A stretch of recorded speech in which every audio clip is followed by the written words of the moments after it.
Okay, I maybe messed this up. I'm trying to do live stream on Telegram.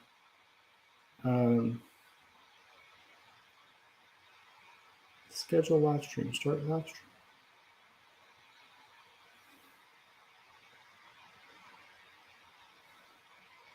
I'll just do it from my phone.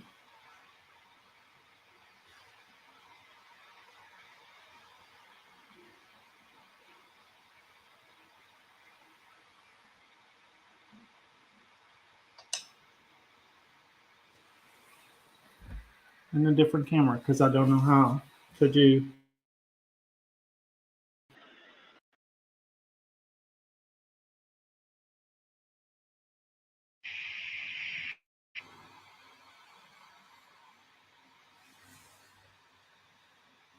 Hello, Barry.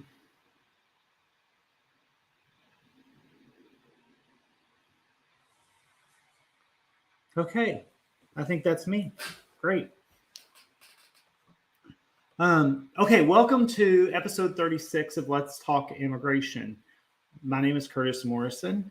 I am founding partner of Morrison Urena, and this show is about what's going on in immigration the last week, and then a question and answer session, and sometimes other stuff if I want to throw it in. So I did want to start with a tip this week. Every week we see immigrants and petitioners, beneficiaries make mistakes that I want people to learn from and don't make the mistakes again. Okay. So a lot of times people want to provide and bury the embassy in evidence and information, thinking that that will be what's best. I have seen over and over and over where visa applicants give embassies information that is not requested. And as a result of that, the consular officer is able to use that information to find grounds to refuse the visa. Okay. I've seen examples of where people give bank statements, even though they're not requested. And then there's evidence on the bank statements that they have a dating app, even though that they say they're married. And that raises flags about the bona fide status of the marriage, right? So important to only give the consulate the information that they request.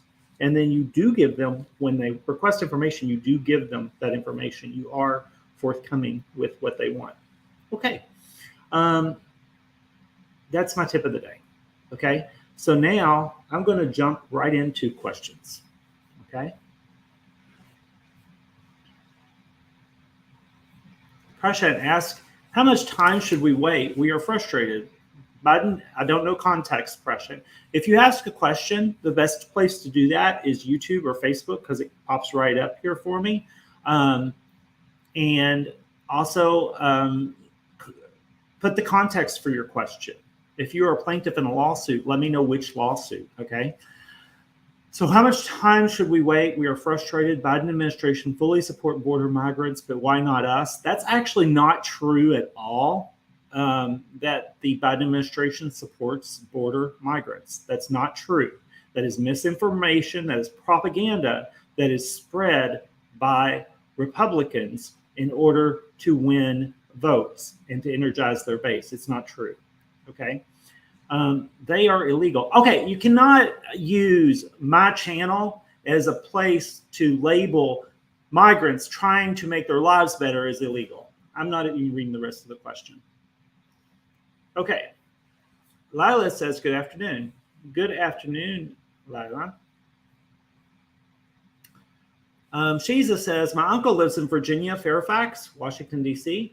It's a nice area. Pretty cherry blossoms in the spring. Okay. He sponsored my father. Priority date, October 20th, 2006. It's a F4 petition. And DQ is April 8th, 2020. Consulate Islamabad. Okay. I'm going to skip down to the rest of the question. My father is 72 years old. My uncle sponsored my father, and my uncle's wife died due to lung disease. My uncle wants to meet us. He's very depressed, and he wants him to be there. Okay, I understand that. It is extremely unlikely that can be grounds for an expedite request because your uncle's wife is not a party to that petition. I have a reflection here that I do not like. I do not like seeing a ring in my glasses. Okay. So the bar for NVC to expedite a case is it needs to be a matter of life or death. While grief is very difficult for people, and having close family members around helps with that, it is, in my experience, NVC has not recognized that as a matter of life or death. So that will not be grounds to expedite. However, if the age of your father alone, I think, would be grounds for an expedite, especially if he has health issues, and your attorney should submit an expedite based on that. You don't mention the uncle's age. But another option may be a mandamus lawsuit. I'm just seeing October 20th, 2006. And that's making me wonder if the petition is current in the visa bulletin, because you didn't mention that. You just told me the priority date. So you want me to look it up. And to look that up, I need to know the nationality. And I don't think I see that here, Shiza. I don't see your father's nationality here. And that's something I need to look something up in that visa bulletin. But it looks like 2006 is current for F4s for most countries and China, but not India, Mexico, or Philippines. Okay, I'll look to see if you tell me nationality. But oh, there it is. He's Pakistani. Okay, so the petition is current in the visa bulletin. So in that case, there's two options really. Move the beneficiary outside of Pakistan, because the backlog at U.S. Embassy Islamabad is ridiculous. It's the worst embassy in the system as far as backlogs go. And ideally, an embassy in Europe, because they all seem to be staffed without backlogs. But if you can't do that, if your family doesn't have the means or the beneficiary doesn't have the mobility to do that, then perhaps a mandamus lawsuit. While mandamus lawsuits are over 95% effective, all the ones that we file in accelerating the adjudication of these applications, we do find that the State Department fights us when the embassy is U.S. Embassy Islamabad. I don't know why that is, but I still recommend them anyway, because we shouldn't just lay down and live with it that Secretary Blinken has decided that immigration should be throttled for Pakistanis and Afghans. We shouldn't just live with that. We should fight back. And in my view, fighting back sometimes means lawsuits. So if your family has the means, I would recommend a lawsuit if they cannot relocate the beneficiary outside of Pakistan.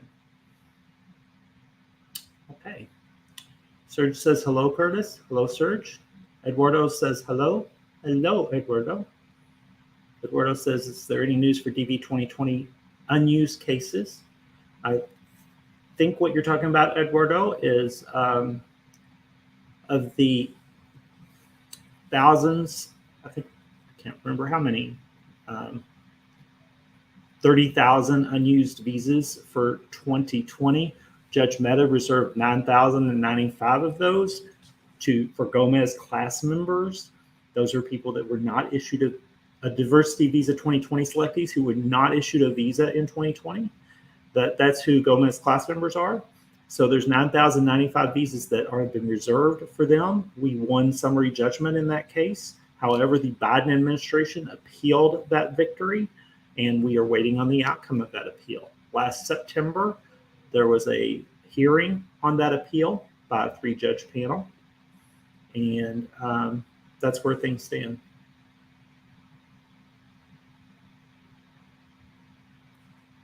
Saber says, hello, sir. Hope you're doing great. I'm doing great. Thank you. Barry says, is it usual for the appeal to take this long to issue an opinion on a case? Yes, Barry. Sometimes opinions in appeals that are more simple, that don't involve complex issues, are quicker. But given the complexity of this case and the consequences and all the crazy arguments the government made, I think that it's not a surprise that it's taking this long. Saber says, I hope you're doing great. I'm Afghan and my wife, she's an American citizen, and I've been waiting for an interview scheduled in Pakistan for almost 8 months. If you know a way to make it work. Saber, my first suggestion is for, I know that you've already been relocated once here. Well, it doesn't say that you've moved, but if you could find another third country other than Pakistan for your interview, a country you can get to, that would probably put you in the United States much sooner, because the U.S. Embassy Islamabad is not fulfilling anyone's expectations, and I don't believe things are getting better. So that would be my first recommendation. Second recommendation is I would recommend a lawsuit. I think the fact that you're Afghan would make it particularly compelling, considering what the U.S. did to Afghanistan. So, I mean, the withdrawal was pretty shameful on the part of the United States, in my view. So, anyway, 2 options. If you could move heaven and earth to get yourself in a third country with a U.S. embassy other than Islamabad, I recommend that. If you can't do that, a mandamus lawsuit, I recommend that. You can reach out to me directly, or your wife can reach out to me directly about how that works. Saber says, if you know a way to get the interview, please write down your email so my wife can contact you through that.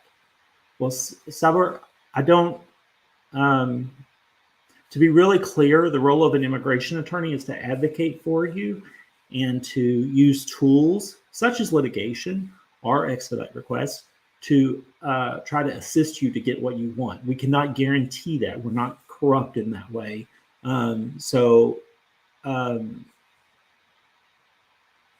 My email is curtis@morrisonurena.com. It's usually down in the comments or in the About Us section of the video or something. Yeah, have your wife get in touch with me. Alona says, the answer for DV 2020. What is your opinion? Thank you. Alona, I make it a policy not to speculate or to guess what judges will do. I think it's presumptuous. I think judges should be respected to fully consider the merits of a decision. And if you try to influence their thinking by guessing what they will do, or it offends them. They don't like that. No one likes to. You don't want me to guess what you're going to do later today. You'd rather, you have free will. You can decide what you're going to do. And that's the kind of way I feel about judges. Let them do what they want to do, and then we will analyze it then. I'm not in the business of predicting what judges will do. Ahmed says, good evening, Curtis. Is there any news about DV 2021, knowing that I'm not complaining? Well, when anybody says news about DV 2021, it puts me in an awkward spot, because I need to tell you, the majority of DV 2021 selectees, their journeys are over. Unless you are a good luck plaintiff or you are eligible for one of the reserved visas from Judge Chutkin in the Ray order, your journey was over on September 30th, 2021. So if you're wanting an update on good luck, it's waiting for the appeal. if you're wanting an update about General DV 2021, well, you probably over. Okay. Anna says hello. Hola. Okay. I'm out of questions here, unless there's questions somewhere else. I realize that today I messed up how I set up Telegram. I'm not good at that at all. So if there's a question there, somebody could copy paste it here for me. It's not too late to get your question in, or I'm going to end early. Let me think if I have any other tips. Do I have any other tips? Here's a tip. It's called the Curtis rule. I call it the Curtis rule. If you're issued a visa, you do not go to the mall. You do not go get a haircut. You do not go get cookies. You do not go swimming. You go to the airport, you get on a plane with that visa, and you enter the United States. The reason I say that is because you don't have any rights because they've printed a sticker in your passport. They could cancel that sticker anytime they want, okay? So until you enter the United States with an immigrant visa, you do not have rights as a lawful permanent resident. So very often people come to me with problems related to their visa expired before they entered because of this thing came up, and anyway, their journey ended. Either, whether someone got COVID, the boundary closed, the embassy found out that there was a reason that you were ineligible. All these embassy websites have a tip line where your neighbors can call and say bad things about you. So if you got the visa and you want to be a lawful permanent resident, you go to the airport. You don't hang out. You can always return back and visit the country. I'm fine with that. But I'm particularly frustrated lately with problems created by people procrastinating about entering the U.S. because it's completely avoidable. The easy way to avoid it is you're issued a visa, you go to the airport. I repeat that a lot, and I hope that it doesn't bug people. So, how does the Office of Inspector General determine which embassies to audit? Layla, that is a great question. She noticed recently the U.S. Embassy in Moldova audit was released. That is such a great question. I do not know the answer, but obviously they're not getting to all the embassies because there's like 180 embassies and they only do like 1 or 2 embassies a year, it feels like. So I don't know the answer to that question, but I wish I did. Alona says, how much hope is there for DV 2020 candidates with confirmation of documents? Well, I don't know if document confirmation is actually going to be a factor because KCC doesn't even confirm documents anymore. That policy's changed since 2020.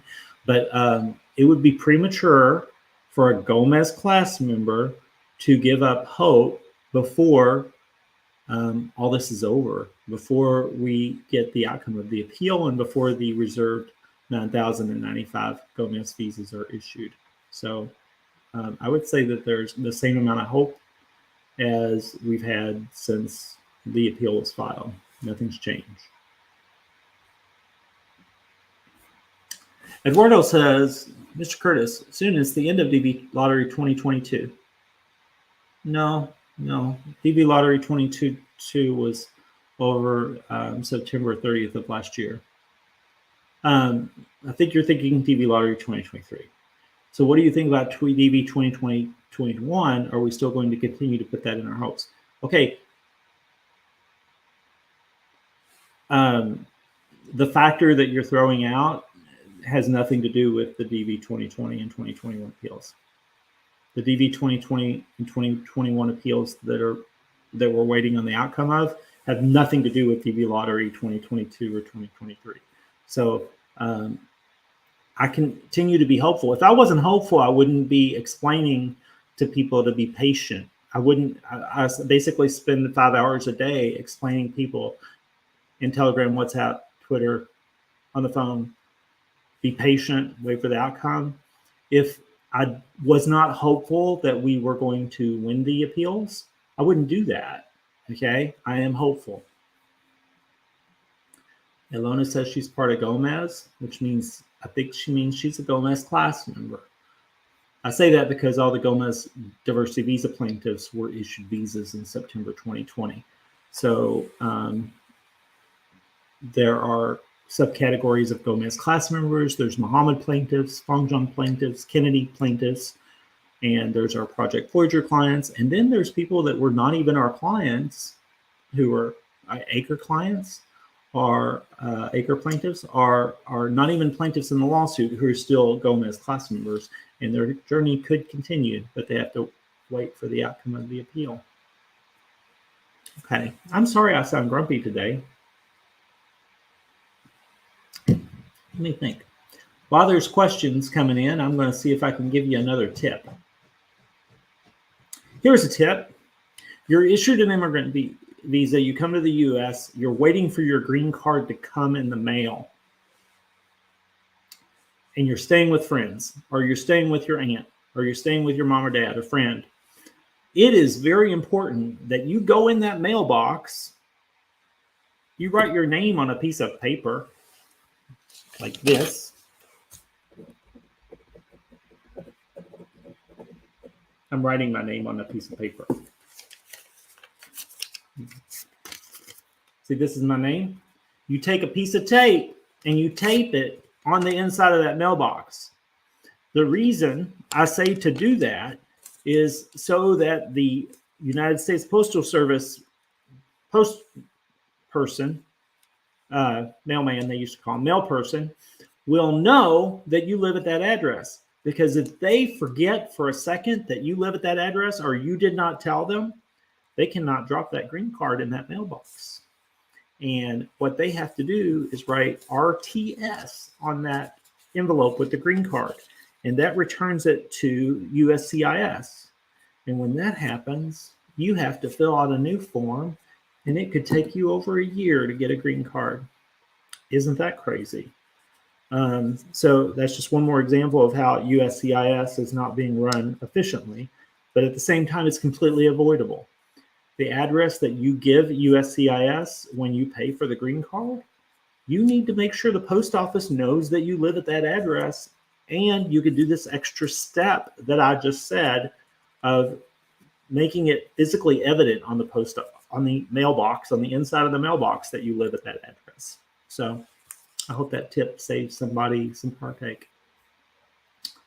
Okay, so no more questions. I'm going to end early. Thank you for coming to episode 36 of Let's Talk Immigration. If you have any other questions, you can go to our website, morrisonurena.com. Contact us. There's ways to get a hold of me on WhatsApp or Telegram, or ways to get a hold of anybody else on our team there, including people in different languages, Arabic, Farsi, Spanish. I'm forgetting some languages. Russian. So that's how to get a hold of us. Okay. Have a great week. Thanks.